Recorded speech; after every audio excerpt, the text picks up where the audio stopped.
bismillah barke Sidi Ibrahima Fall asalaamaaleykum wa rahmatullah mbokki jullit yi mbokki taalibe yi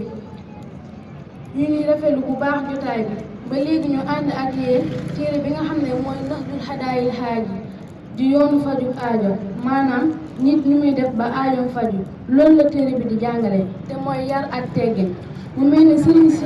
Sidi Cheikh Mokhtar Mbacké danaan wax naan ku amul yar doo yore dara ku amul teggin doo tegg dara mu mel ne lu jafale si mag ñi rawatina ak si ñaw ñi kon ñuy sàkku ak déggoo bismillaahi rahmaani rahiim sëriñ bi ne maa ngi tàmbalee sama mbind mii ci turu yàlla ba nga xamante ne mooy borom yërmaane fii si àdduna waaye allaaxira gën jëmit mooy borom yërmaane da nga xam ne maa ngi ko dencaloon na ko namuloon yàllaam doon ko wéetal doon ko kennal sëriñ bi teg si ne man moo na xoo la mu làmboo nasru woy yi mooy nasru wàlliw ba alxaaji te mooy alxaaji wa atta ji te maa ngi yaakaar bihi si moom xadda alxaaji fajug aajo li jamhihi ngirum booleem maa xaag ci saaril ànd ak gat julli ma li ëpp si li nga xam ne faraxuhoo te saare woon na ko almusaani fuuna woyu taalif ya alxutama xoo na ji way jiitu wa kullama te lépp loo xam ne xalaa néew na bi liktifaayi àndakum doylu xayrum moo gën minal kasari si aju doy zil xanaa i ji borom coono kon sëriñ bi li mu leeral fii mooy dama fekk waaju baax ku tudd alxaaji lu tax ma taamu woyam mooy dama gis mu taalif lu gàtt te bëri njëriñ lool te lu gàtt te bëri njëriñ te boo seemee mu doy la kon loolu moo gën sëriñ bi tegaasi ne nasam toxoo way naa ko nasman way xawaa làq na almanaafixa njëriñ ja bii fàttali man si ngëneeli yàlla bi nga xam ne waxadaa dige na an yu daafixa ngir mu fegal ñu ñun aji gëm ñi laxalaani ndax man wii dinaa làq bihi si moom aridwaana ngërëm wal am akum wóolu yow mal xaw xin si bisu ragal ba wal xufraana akum njéggal kon sëriñ bi li mu leeral fii mooy dama fekk wasaru sang bi woy ko mu yooyu bi nga xam ne ëmb na njëriñ yu baree bare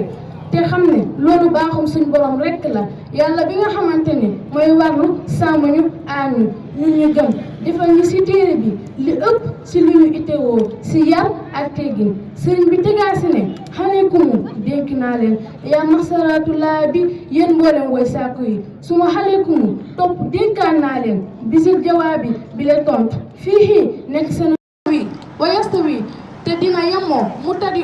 aji doore tàmbale wa muntaxil ak aji yegg fi na fii si njëriñam wa xayri xul te yiwam ba laa yantaxi du jeex kon sëriñ bi li mu leeral fii mooy yéen ñi nga xamante ni di ngeen a jub ni yàlla ngeen a wut ba tax ngeen bëgg am yar ak teggin yéen ñëpp maa ngi leen di dénk te di leen dénkaan téere bi ngeen jàpp ko bu baax a baax ndax li mu ëmb si ay jikko ëmb yu rafet ëmb ko si ay yar ak teggin ku ko xam